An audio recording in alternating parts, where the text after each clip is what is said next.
There is a power line lying across the roof of your car. You are not hurt. And right now, in that seat, you are the safest person at this scene, and you could stay that way for hours.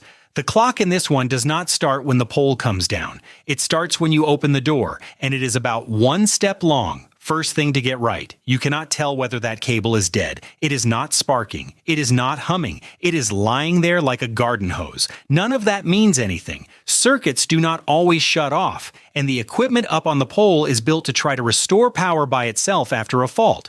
So that cable can be dead, and then carrying current again a second later with nothing to see and nothing to hear. The guidance says it flatly. Do not assume a downed power line is safe because it is on the ground or because it is not sparking. So you assume it is hot. Everything else follows from that. And every instinct you have is telling you to get out of this car. That instinct is the thing that kills people here. Watch how it fails. You pull the handle, you swing one foot down to the pavement, and your hand is still on the door frame. For that half second, you are touching the metal shell and the earth at the same time. And the current has been waiting for exactly that, because until you did it, there was no way down. The car is not protecting you by insulating you. Tire rubber is not an insulator, and a fallen cable can catch in a wheel or an axle anyway. What is keeping you alive is simpler than that.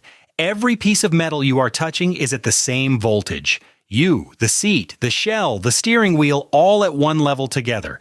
Electricity does not flow because something is charged. It flows because two things are at different levels. Same reason a bird can sit on a bare conductor all afternoon and fly home. You are the bird. The ground is what ends that, and here is where the picture in your head is wrong. You think of the ground as neutral, zero. It is not. When a hot conductor touches Earth, the current does not vanish into it. It spreads outward from that point in circles, and the voltage falls as it goes, and it falls fastest nearest the contact.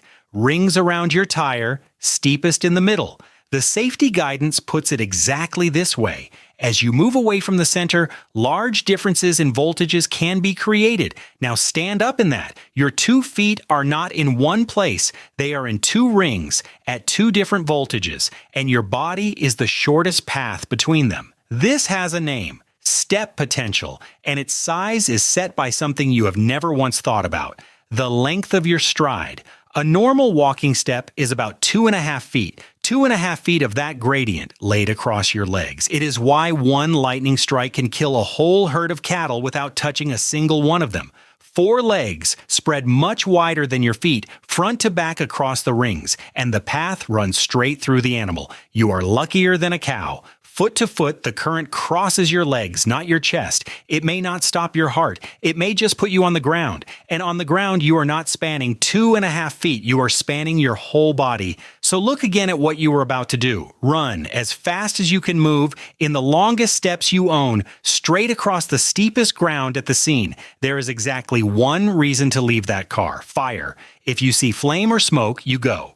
An engine fire takes about 4 minutes on average to reach the cabin, so you have time to do this correctly, and correct here is very specific. Open the door, do not step down, jump, clear of the car so that at no instant are you touching the car and the ground at the same time. That is the whole rule. No hand on the frame, no foot down while you climb out. Land with both feet together, then do not walk, shuffle. Tiny steps, feet never coming apart, or hop with both feet together, and keep going. At least 35 feet, about 3 car lengths. On wet pavement, further.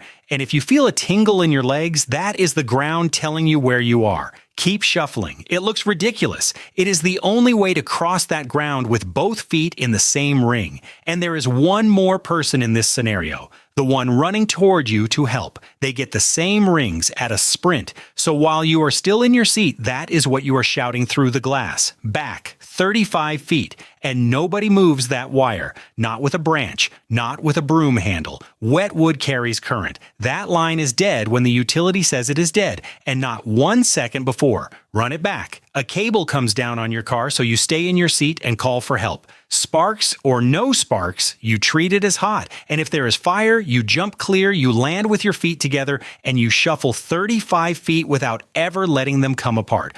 All of it is decided by one distance, and it is the distance between your own 2 feet, 2.5 feet, or nothing at all. Could you survive? Now you could.